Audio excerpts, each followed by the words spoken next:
like president. For you, what would you say, stories that stick out in your mind? Funny, serious, and true?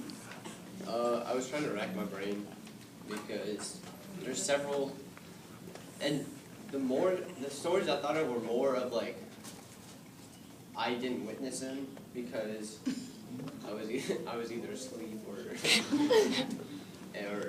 whatever. But one of them I thought of was, I want to say sophomore year beach camp.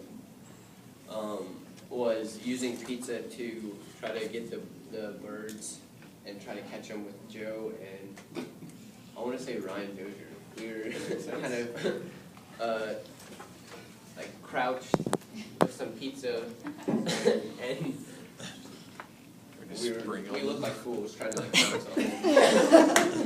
But it was fun. Yeah. But I'm sure there's a bunch of stories.